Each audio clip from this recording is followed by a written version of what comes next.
মা যদি সুন্দরী হয়ে থাকেন আর একটু জওয়ান হন, শুরু বয়সে বিয়ে হয়, প্রথম সন্তান ছেলে হয়ে গেছে, এই যুবক ছেলের সামনে মা বারবার যাবে না, বিনা কারণে যাবে না। যদিও যায় শুধুমাত্র মুখ খুলে যাবে, এর বাইরে না। ছেলেও মায়ের কাছে বারবার যাবে না, বলবেন মায়ের দিকে নেক নজরে তাকাইলে কবুল হজের সওয়াব পাওয়া যায়। হুজুর আপনাদের মন এত নষ্ট, মায়ের সামনেও ছেলে যাবে না। শরীয়ত এটাই বলে না, যখন যাইবা তখন নেক নজরে তাকাইবা, বিনা কারণে যাইবা না। মায়ের ঘরে একা থাকেন, বিশেষ করে রাতে, ওই সময় মায়ের ঘরে যাইবা না। যদিও যাও, প্রয়োজন কাজ সেরে সঙ্গে সঙ্গে বের হও। এরপর বিনা কারণে অধিক সময় নিয়ে সময় ব্যয় করবা না। বোনের ঘরে যাইবা, রাতে তো যাবাই না, যদিও যাও জোরে ডাক দিবা বোন, যাতে ঘরের সবাই শুনে তুমি বোনের ঘরে যাচ্ছ। শালির সাথে দুলাভাই দেখা দেয় না, ভাবির সাথে দেবর দেখা দেয় না, এটা নরমাল পর্দা, এটা কোনো পর্দাই না, এটা হতেই পারে। বাইরে বোরকা গাদ দিয়া বের হয়, এটাও পর্দা না। এটা ঘরে যারা পর্দা করে না, বাইরে তারা একটু লজ্জাশীল মহিলা বোরকা পরে বের হয়। পর্দা তো লাগবে, কিন্তু মূল পর্দা এটা না। আপনাকে যাচাই করার ক্ষেত্রে যখন কথা আসবে তখন আলোচনা এটাই হবে। চাচাতো ভাই, মামাতো ভাই, খালাতো ভাই, ফুফাতো ভাই, বোন, এদের মাঝে দেখা দেওয়া যায়।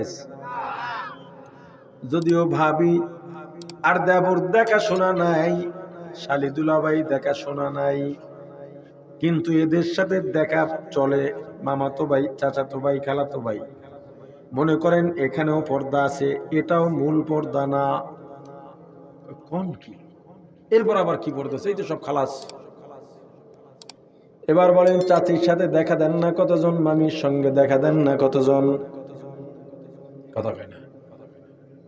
এই জায়গাটায় আসেন না, চাচির সাথে দেখা দেওয়া যায়? জানেন না মাসালা? এটা জানা ফরজ, এটা জানতেই হবে আপনাকে। জানেন না ঘোড়ার ডিম কিস কসু?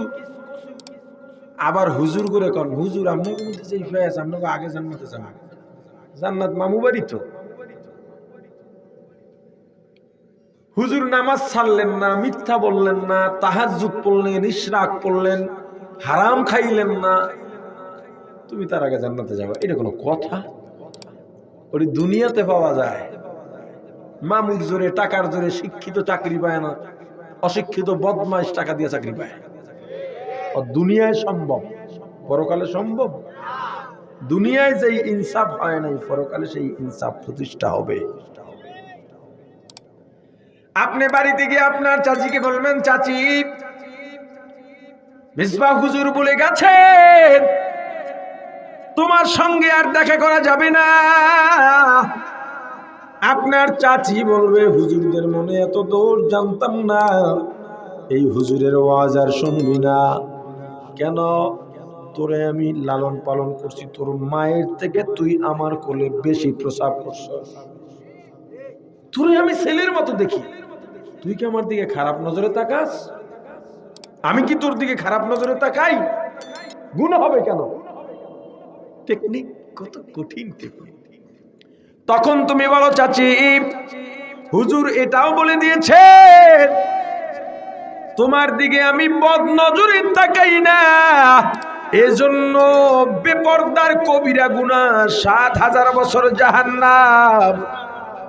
আর যদি খারাপ নজরে তাকাই তাহলে জেনার কবিরা গুনাহ ৭০,০০০ বছর জাহান্নাম। এখন চাচি মামির সাথেও দেখা দিলেন না, কাজ পর্দা হয়ে গেছে। আর কি বাহিয়েছে? হুজুর হুজুর। আর কি বাহিয়েছে? বউ।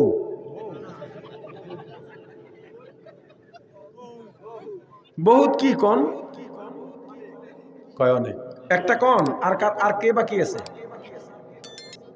আর বললাম তো গুলো, বললাম তো। এরপর আর কে আছে? বললাম তো গুলো। আরে ভাই, ওগুলো সব বলার পরে বলছি কাছে চাচি মামির কথা বলছি। এর মানে কি আমি জনজনে বলবো? চাচি মামি তো কাছের, এদের সাথেও পর্দা করতে হয়, বাইরের তো সবাই সাথে করতে হবে। এখন এরপর আর কার সাথে করবেন? আর কেউ আছে? আছে, আছে। আসল পর্দা মায়ের সঙ্গে সন্তানের, ভাইয়ের সঙ্গে বোনের, মেয়ের সঙ্গে বাবার। এইটা কি গুনাইলেন? এতক্ষণ যা ছিলেন ভালো ছিলেন, এটা তো জীবনও শুনিনি। শরীয়ত কি বলে শোনো যুবতী ভাই বোন, বিনা কারণে একে অপরের কাছে বারবার আসা যাওয়া করবে না। প্রয়োজনে যাবে, বোনের শুধুমাত্র মুখ খোলা থাকবে, কানও ঢাকা থাকবে। শরীরের অন্যান্য অঙ্গ প্রত্যঙ্গ কোনোভাবেই পোশাকের উপর থেকে প্রদর্শিত করা যাবে না। পর্দা। মা যদি সুন্দরী হয়ে থাকেন আর একটু জওয়ান হন, শুরু বয়সে বিয়ে হয়, প্রথম সন্তান ছেলে হয়ে গেছে, এই যুবক ছেলের সামনে মা বারবার যাবে না, বিনা কারণে যাবে না। যদিও যায় শুধুমাত্র মুখ খুলে যাবে, এর বাইরে না। ছেলেও মায়ের কাছে বারবার যাবে না, বলবেন মায়ের দিকে নেক নজরে তাকাইলে কবুল হজের সওয়াব পাওয়া যায়। হুজুর আপনাদের মন এত নষ্ট, মায়ের সামনেও ছেলে যাবে না। শরীয়ত এটাই বলে না, যখন যাইবা তখন নেক নজরে তাকাইবা, বিনা কারণে যাইবা না। মায়ের ঘরে একা থাকেন, বিশেষ করে রাতে, ওই সময় মায়ের ঘরে যাইবা না। যদিও যাও, প্রয়োজন কাজ সেরে সঙ্গে সঙ্গে বের হও।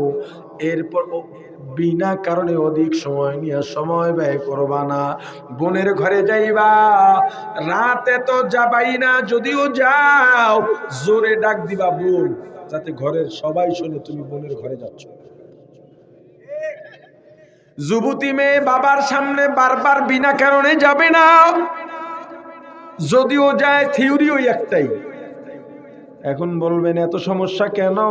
সোশ্যাল মিডিয়ার যুগ, পেপার পত্রিকার যুগ, এখন তো সবই দেখো।